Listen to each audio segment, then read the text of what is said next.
นี้นั่นเครื่องน้อยหัวนี่เครื่องหิวพอออกไปขึ้นหมู่บ้านอยู่นะของพระมันหากันนะไกลงานเราเนี่ยนั่นทางหลวงพี่จะเศร้าเดินนะเศร้าเวียงหัวแจงหัวจังบาปว่าทำกับมือจางไปบ้างเราปวดอยู่แล้ว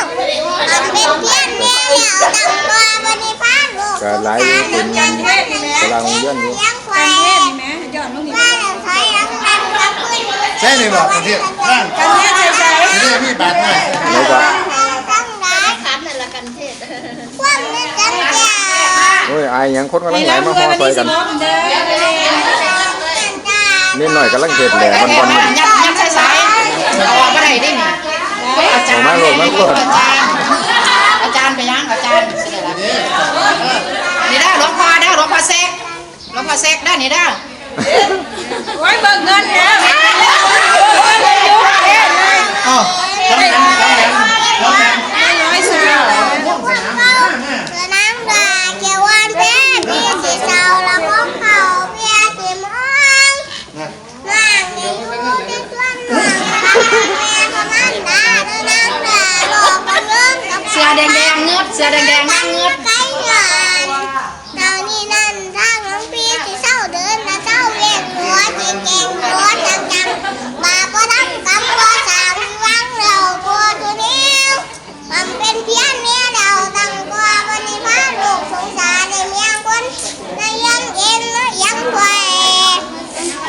ถ้าเราไฟดังนั้นกับคุณผู้เจ้ตะวันตะสันกว่าตะตั้งเท้าใจเดิมเท้าใจเพี้ยนไม่จะคุมไม่จะคุมเราไปจ้าติดพัดลมไหมตั้งอารมณ์เขาว่าใดจะนิเงี้ยเห็นยังเพียงนั่งคุยนั่งกาบองหูจะพ่อเรีย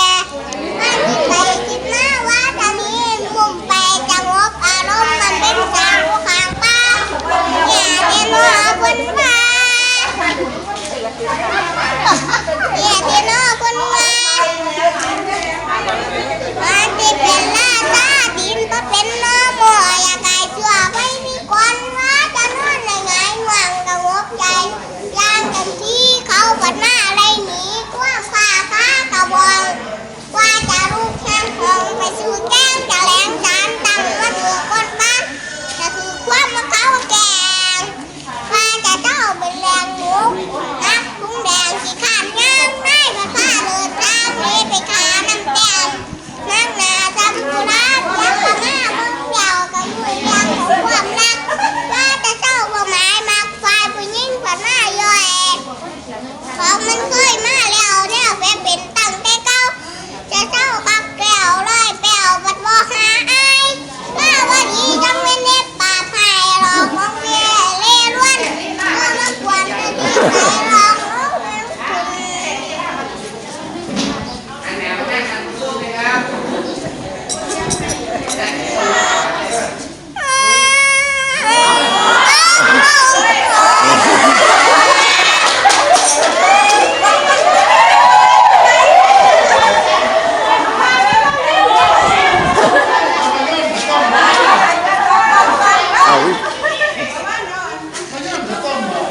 การเทศมา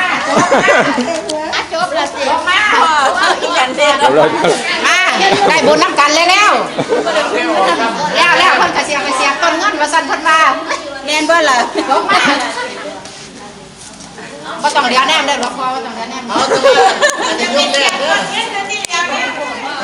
ยกแรกจากมุ่งเราโทรศัพท์บ่ได้มานั่งเด้อ4 โมงครึ่งฮะจะแบ่งให้เพิ่นแล้วจะแบ่ง4 โมงครึ่งเดี๋ยวย่ำน่ะโทษแล้วก็รู้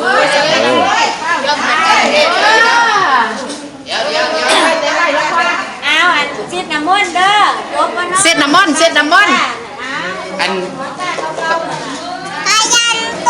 โกติยาโมเล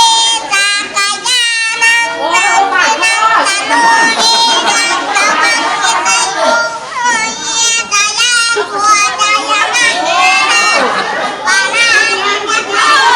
กีเตเตปานังขัวคาเน